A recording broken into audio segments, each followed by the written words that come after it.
Assalamualaikum warahmatullahi wabarakatuh. Sobat, saat ini kita sedang berada di makamnya Eyang Kobul di Kabupaten Bandung Barat. Tempat alamatnya di apa ya? Nanti dicek Cantilan. di deskripsi aja. Cek di Alamat deskripsi. lengkapnya di deskripsi aja. Kita nanti akan coba temuin juru kunci di sini, akan tetap membuka sejarah, mitos, legenda, misteri atau apalah. Nanti kita akan berbincang-bincang, mudah-mudahan bisa ketemu dengan juru kunci di sini. Tetap ikuti kita di Wisata Karukubun.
Waalaikumsalam warahmatullahi wabarakatuh.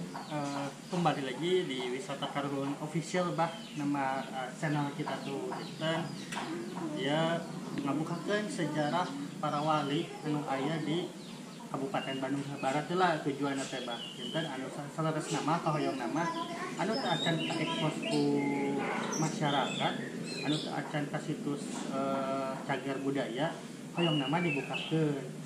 Kamari kita nyutrug sadayana salaresna gitu. Oh, dan supaya dikenal ku masyarakat tuh bahwa di situ teh aya karomah, aya keramat atau aya peran utama penyebar agama Islam di sana gitu ya. Abi bade tumaros semuanya. Hari Eyang Kobul teh nami aslinya teh saha? Itu penten satu pertanyaan langsung karena pokok ini ibarat ku pribados. Satu acan ngawaler karena nami siapa aslinya Eyang Kobul pribadi sepenting ngawitan muka gelas silsilah di penting juru kunci turun temurun Aya silsilah oke badannya juru kunci. Aya silsilah itu pribadi sepenting disingkat generasi ketujuh di juru kunci. Tapi bukan arti di aulia Allah nu aya di dia gitu nya tapi dia di juru kunci di juru kunci. Nah, keberadaan panginten eyang dalam sonton Hobul sebelum Republik adanya di abad 17. Ya, sebelum Republik. Masih zaman-zaman kerajaan. Kerajaan. Jadi eyang Siliwangi ini silsilah dari Prabu Siliwangi terakhir Raja Pajajaran. Raja Pajajaran. Adapun nama aslinya itu ditabukan untuk siapa ini nama aslinya Eyang Hobul. Tapi buat Pak Deden sendiri, adapun orang yang datang ke sini ada wangsit dari Allah Subhanahu wa taala melalui karomana yang dalam sontoan Hobul, itu haknya masing-masing. Jadi umumnya namanya Eyang Sontoan Hobul. Itu memang atas nami panggilannya. Nami panggilan gitu. Kalau kronologisnya pengen tahu sejarahnya kenapa bisa dipanggil Eyang Hobul, itu ada yang namanya riwayat Eyang Hobul. Kalau di dalam Syekh Sultan yaitu Manaqibah. Mungkin kalau yang bersejarah para beliau tahu. Nah, pertanyaan Ayib namanya diwaler kange nami asli nama ditabukeun, ya ditabukeun teh dirahasiakan. Jadi ka umum namina Eyang Hobul. Adapun di depannya sontoan itu gelar dari kerajaan Kapungkur. Margi Eyang Hobul pernah mengabdi di kerajaan Mataram Jogja. Jadi itu salah satu faktor utama penyebaran agama Islamnya. Ya Eyang Hobul itu secara langsung beliau menyebarkan agama anu dipegang ku urang, nyata agama micana ka Rasul, agama Islam. Tah, adapun cara menyebarkannya itu seperti ayeuna antara panggung ke panggung ngajak dakwah atau ngajak keterangan. Eyang Hobul selain keterangan beliau ini ahli tirakat, jadi dakwahnya Islamnya bertirakat. Bahkan pribadi oge atos panginten salah sahijina naon ngaluruskeun margi aya anu orang yang tidak bertanggung jawab memasukkan ke YouTube di website bahwa Eyang Hobul itu pesugihan buang kecil, itu salah. Maka tolong ku aji-aji margi ayeuna naroskeun keberadaan dan kebenaran Eyang dalam sonton. Beliau penyebar agama Islam seantero kalau sekarang mah Bandung Selatan. Pemikacana karena situs dia ke Bandung Pusat, nanti Bandung baru dibagi dua antara Bandung Pusat dan Bandung Barat. Nah ini Eyang Hobul kalau ke Bandung Pusat. Keistimewaannya teh kumaha Pak? Eyang dalam sontoan Hobul keistimewaannya salah satunya beliau ahli tirakat. Ahli tirakat, terus keistimewaannya Eyang Hobul ini dan tentu nyusahkeun anu sanes. Di pribadi sepunten nyariosna penten dicampur-campur. Mungkin disenang ada ini mah ngobrol santai ini. Dan ten Eyang Hobul teh salah sahiji keistimewaan teh teu nyesahkeun sanes dikala kulu nafsin jal ikatul maut. Jadi serba nyalira. Dinawitan saur putih mah penten diibakan, teras dikapani, teras disolatkeun. Itu kan umumna anu ngantunkeun teh tah Eyang Hobul mah keistimewaannya beliau ini serba sendiri. Nah ini kalau dicanaku ilmu kajro kumaha serba nyalira berarti menghilang. Beliau ini menghilang tanpa sirna. Disebut silem. Kan anjeunna mah tos terang bade maot teh dahar. Betul.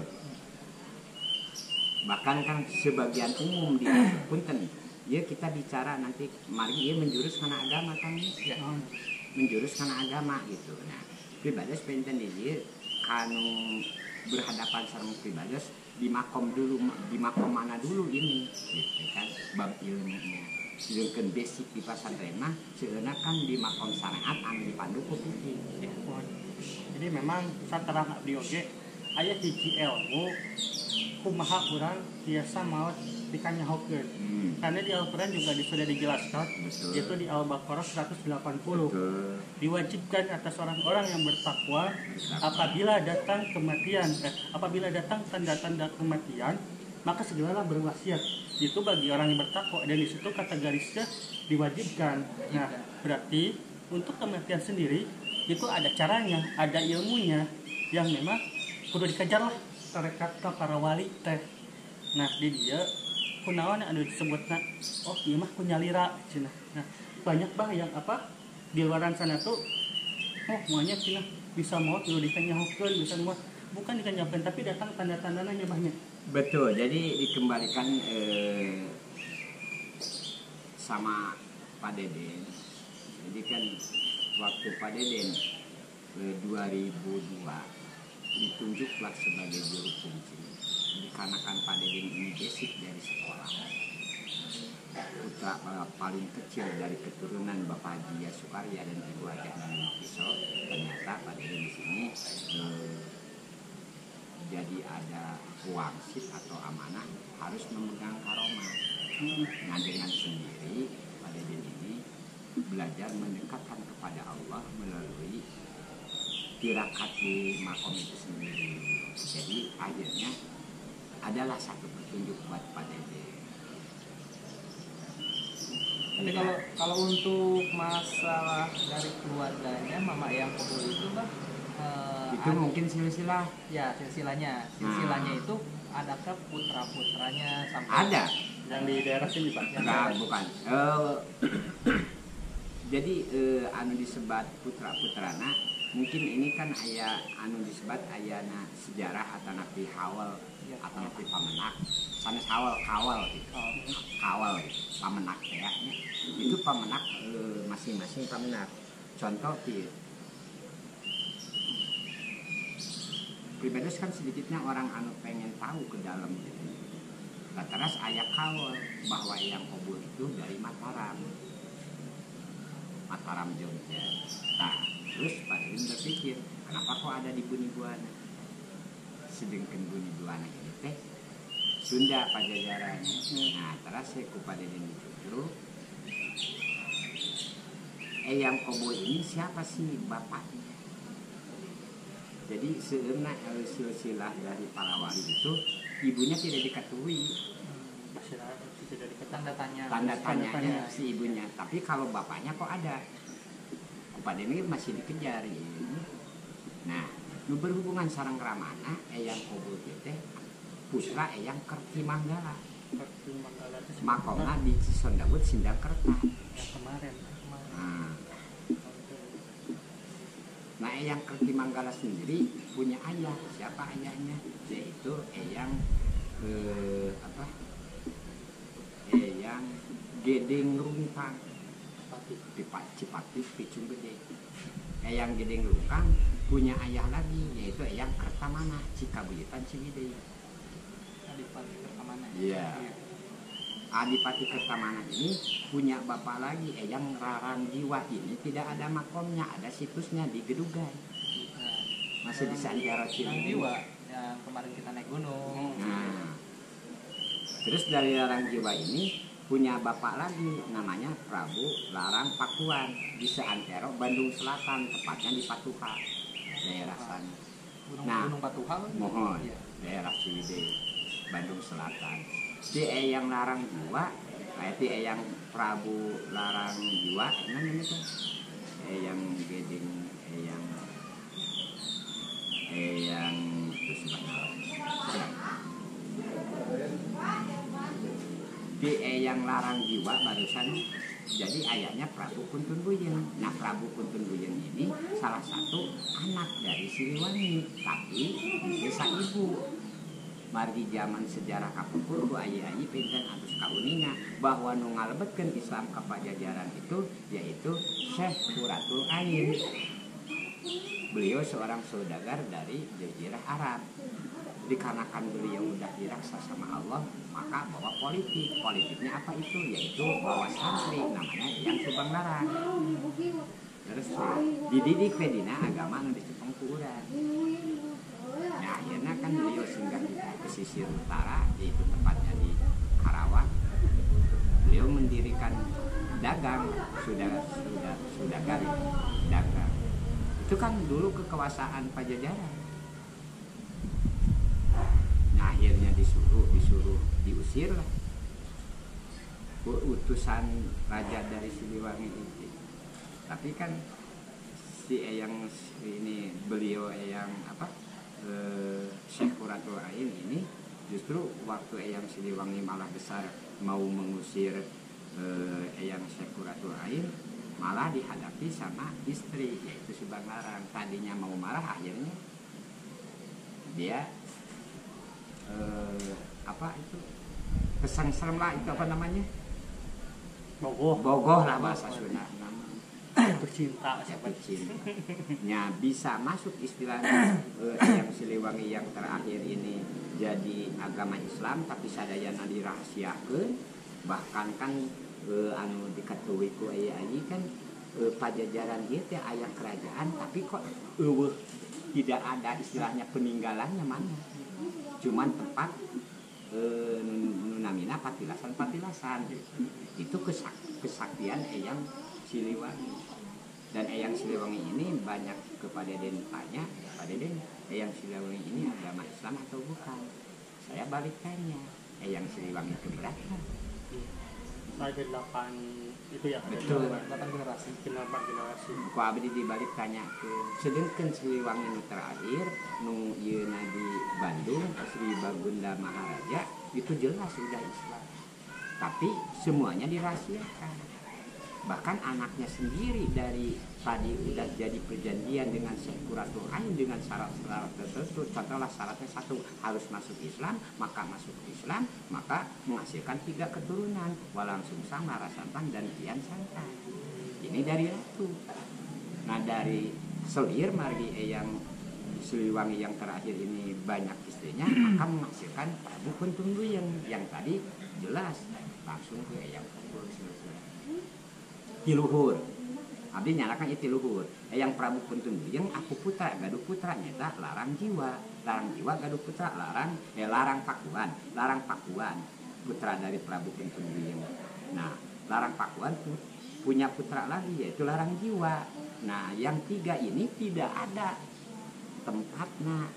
Cuman patilasan tadi teh di Keduga. Ku aya atas di Jarohan. Terus seantero Bandung Selatan di Patuha, tepatnya pada dia kurang tahu, tapi di seantero.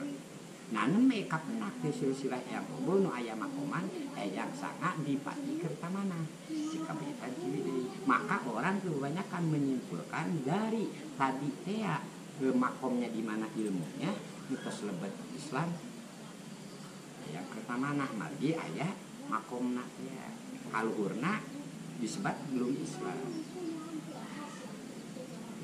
Tapi kan upami nari kaluhur kan Eyang Siliwangi lagi geus Islam. Ya soalnya versi di luar itu Siliwangi teh aya nu nyarios 3 generasi. Ya, ada banyak versi agamanya. ya. Memang betul kalau dikatakan agamanya pada saat dulu Hindu, betul juga generasi Betul, awal. dikarenakan maaf. Agama yang dibawa sama kieu. Agama nu dicanak.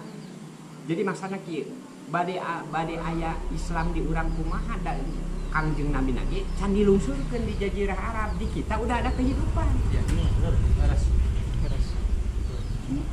Jadi kalau orang pakai logik, pakai cuman keterangan ilmu itu tidak akan nyambung.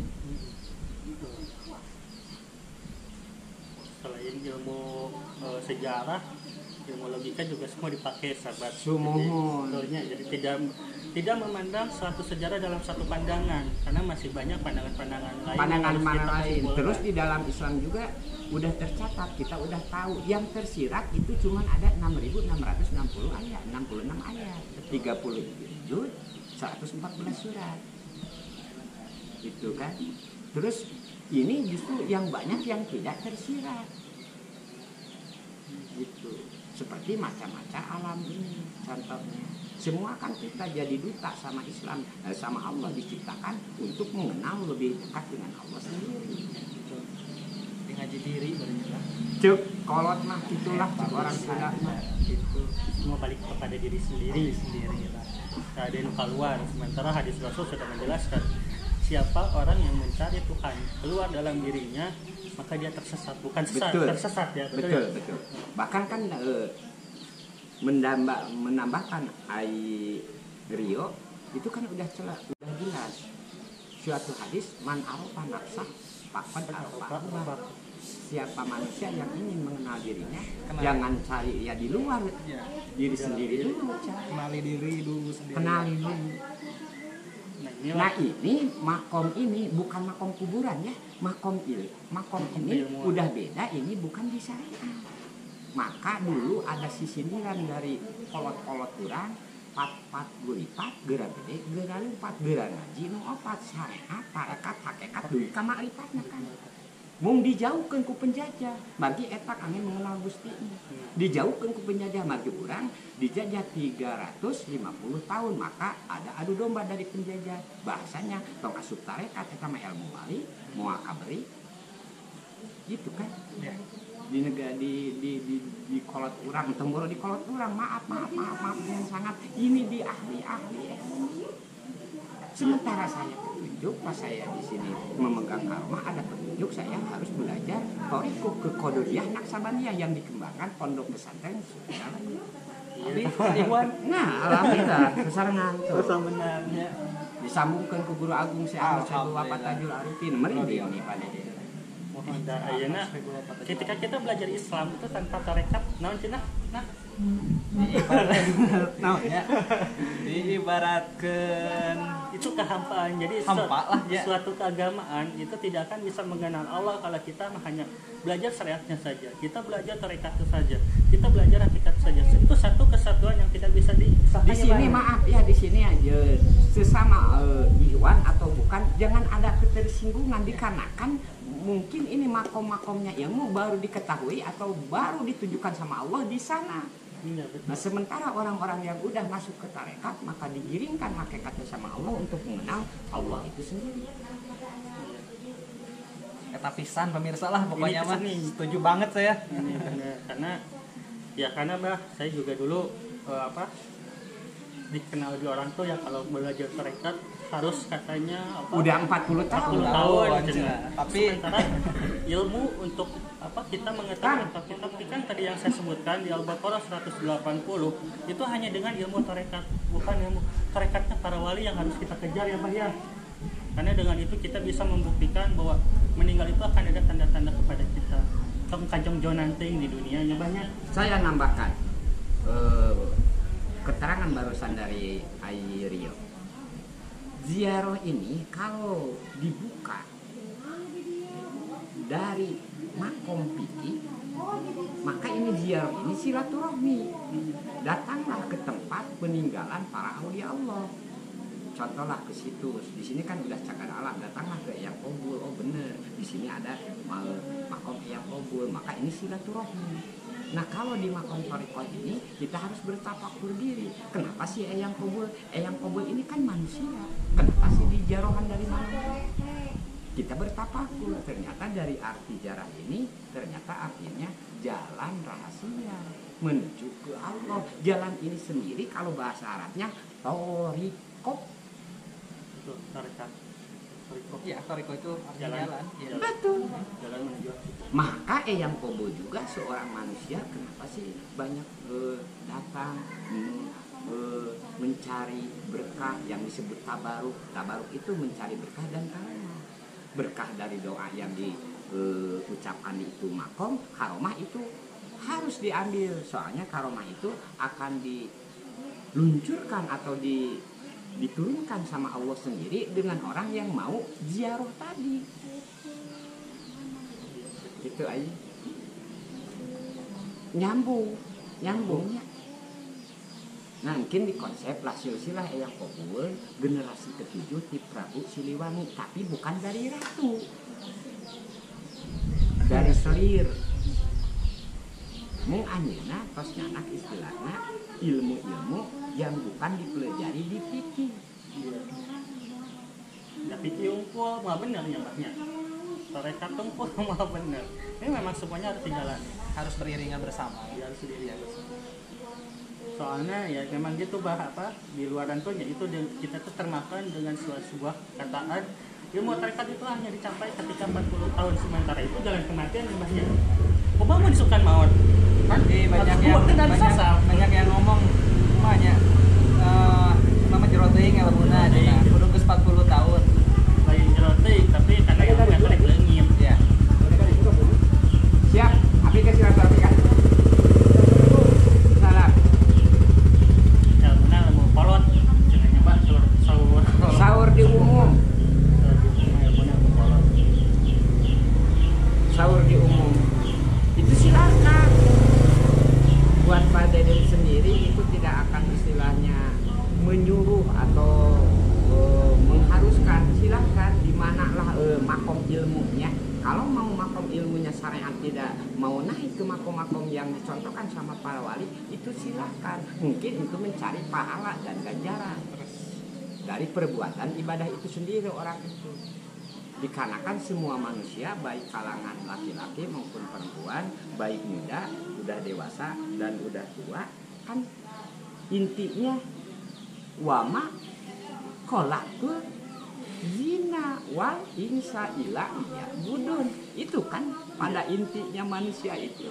Tapi dikarenakan manusia ini sendiri terkecoh dikarenakan keduniakan ini, nikmatnya diam di dunia, maka tidak mengenal siapa dirinya.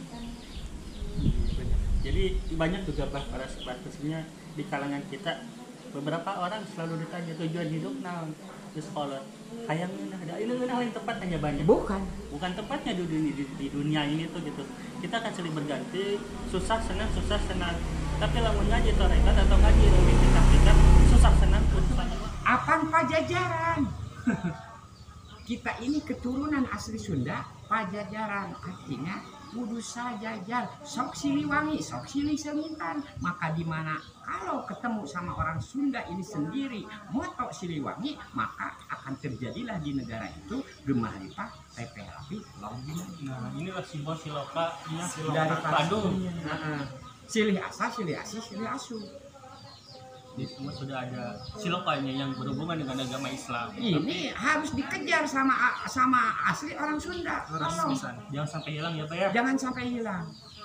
Tolonglah ke hal yang rame gitu. Umum. Jadi itulah satu-satu keistimewaannya yang kubul sahabat. Jadi beliau orang yang memang keislamannya suka tirakat, tapi tirakat di sini bukan tirakat minta-minta yang lain-lain, tapi lebih tirakat kepada Mendekat diri kepada Allah, mencari sejatinya diri. Betul. Karena itu memang sudah hadisnya ada ya Pak ya. Betul. Bahkan memang Rasul sendiri yang mengatakan siapa yang mengenal dirinya maka dia akan mengenal Tuhannya. Nah inilah yang dipakai orang-orang dulu. Cuman kebanyakan Bah ternyata masih ada di zaman sekarang. Tirakat itu ya dibikin aneh Bah. Itu orang-orang yang tidak bertanggung jawab. Itu untuk mementingkan dirinya sendiri sebetulnya ya. Nah, sementara maaf saya bersyukur saya di sini dipanggil untuk mengabdi ke Karomah di tahun 2002. Ternyata saya sama Karomah yang dalam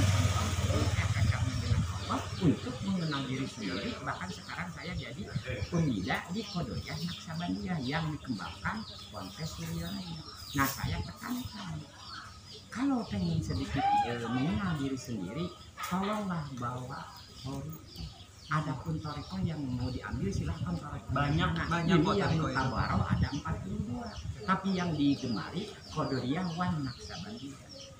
Jadi apapun tarekatnya di Indonesia banyak. Itu kan hanya jalan ya Pak ya. Betul. Ya, Ibarat kita mau ke Istana Negara nih, yang ambil toriko A pakai jalur puncak, Betul. yang toriko B pakai jalur tol, yang toriko C pakai jalur riding motor lah. Jadi intinya ke Istana Negara. Pak Deden nambahin di dalam Al-Baqarah diulang-ulang. pas ahlu ala zikri in kuntum la ta'lamun. Artinya kalau tidak tahu zikir harus mencari atau bertanya ke ahli zikir. Di dalam Quran ini bukan pas ahlu ala ilmu. Sementara di umum ini ahli-ahli ilmu. Ya. Kalau masuk ke ranah tarekat, maka ini belajar zikir. Satu-satunya cara untuk mengenal Allah yaitu harus tahu ini yang namanya zikir. Zikir yang mana? Yaitu zikir yang pakai toriko. Maka akan mengenal di sini sendiri orang ini siapa dirinya dan mau kemana dengan jalan itu. Abah ada pesan yang ingin Abah sampaikan kepada sahabat-sahabat channel Wisata Karuhun. Bagaimana pandangan Abah tentang berziarah yang benar itu seperti apa? Boleh Abah sampaikan? Siap. Ada pesan? Siap. Sudah, Pak? Sudah. Subhanallah. Jadi Indonesianya rada apa aja. Itu harus menjaga kebudayaan bahasa Sunda, Bah.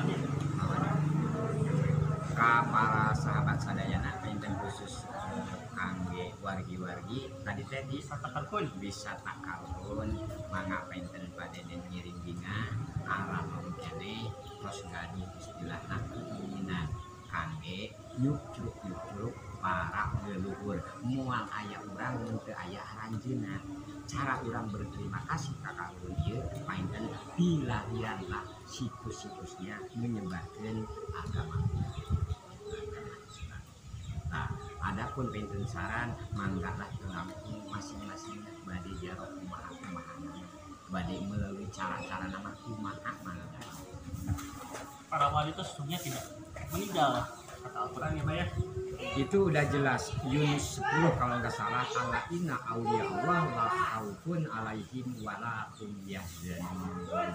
Di dalam ilmu syariat jati diri melalui para auliya Allah itulah salah satu keterangan yang sering diucapkan di kala mau manakib. Kebanyakan kan manakib rajanya wali yaitu Syekh Abdul Qadir Al-Jailani.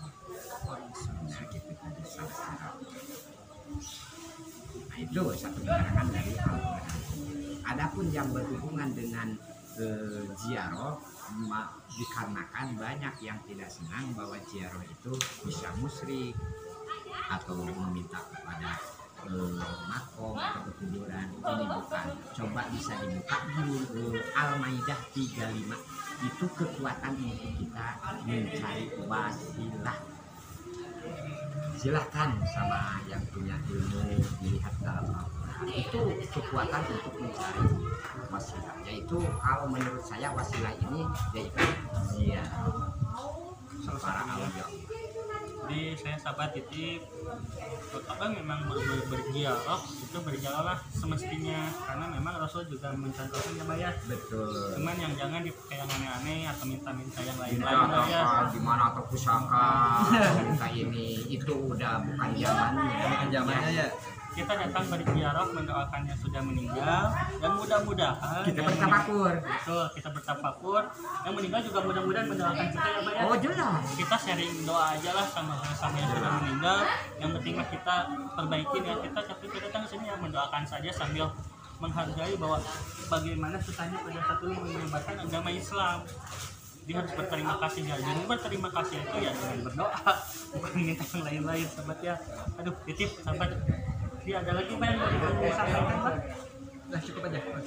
Mungkin kalau masalah silsilah barusan saya menambahkan yaitu kita ambil dari atas yaitu Prabu Tengku punya putra Prabu Larang Jiwa punya putra Prabu Larang Pakuan. Ini saat Roman Selatan. Nah yang baru ketemu makomnya yaitu yang dalam Kertak Sama Dipati Kertamana. Dari Eyang Sangat Dipati Kertamana ini melahirkan 3 keturunan. Yang paling gede yang Gedeng Tungkang makomna di Ujung Gede Cipati. Yang kedua Eyang Dalam Bayar Kusuma makomna di Pasir Meong Cilin. Terus yang ketiga yaitu Temenggung Surya Dharma di Cilamik saja. Yang terus ke Eyang Kobul dari yang paling gede yaitu Eyang Gedeng Tungkang. Eyang Gedeng Tungkang ini sendiri punya putra yaitu Eyang Kerti Manggala Sisondang. Eyang Kerti Manggala punya putra lagi 3, yaitu Eyang Sontoan Timur, makomnya dengan dekat dengan eyangnya yaitu Eyang Dilingkungkan. Terus yang kedua Eyang Dalu Sontoan Kobo di Gunung Buana, yang ketiga Eyang Dalu Sontoan Unduk di Gajah. Nah ini anak-anak dari Eyang Kerti Manggala yang menyebar para waliullah di sebelah utara, yaitu di Palikaler Lamun Sudana, yaitu ada Eyang Ibrahim di Cipati, ada Eyang Angga Yuda di Situangi, ada Eyang Angga Abdul Golim di Ciminyak Mungkarneng Kusangguling. Ini keturunan dari kakaknya yaitu Eyang Sontoan Kobo. Sementara Eyang Dalu Sontoan Kobo punya anak 4. Beliau tinggal di daerah Rakyat Jogja. Cukup Pak ya? Cukup. Baik sahabat, sekilas tentang sejarahnya Eyang Kobo. Jadi kesimpulannya Eyang Kobo itu pada saat dulu lebih banyak tirakot karena beliau istimewanya itu ya Pak ya? Betul.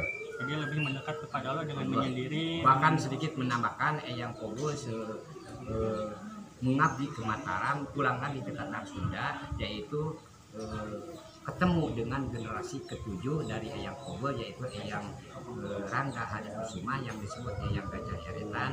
Eyang Gajah Eretan ini umurnya udah tua, sementara Eyang Kobo masih muda. Padahal Eyang Kobo ini generasi ke-7 dari Eyang Gajah Eretan. Itulah keistimewaan Eyang Kobo. Jadi begitulah yang disebutkan Abah Dede sekilas tentang sejarah Eyang Kobo. Tetap pantengin terus channel Wisata Karbon. Jangan lupa like, comment, dan subscribe teman-teman. Dan maaf Ayai menambahkan, tolong yang ada di website yang udah ada, saya mungkin di sini meluruskan, Eyang Kobo itu bukan pesugihan dan kecil. Itu orang-orang yang tidak bertanggung jawab untuk mementingkan dirinya sendiri. Jadi ingat pemirsa, makam Eyang Kobo itu bukan tempat pesugihan, bukan tempat minta-minta. Ingat, ini adalah makam waliullah. Jadi apabila datang ke sini itu cukup mendoakan, bersilaturahmi ke keluarga di sini, apalagi itu. Dan juru kunci juga seiwan ini dengan Kang Anang. Seiwan Di kita dari Kodoriah Naksabandia yang dikembangkan dari Pondok Pesantren Suryalaya. Jadi begitulah saya tutup. Tetap jangan lupa subscribe, like, dan komen. Nanti di depan akan ada video-video yang lebih bagus atau yang akan kita singgahi Pak. Amin. Jadi top lah. Top lah, mantap. Terima kasih ya Pak ya. Assalamualaikum warahmatullahi wabarakatuh. Waalaikumsalam warahmatullahi wabarakatuh.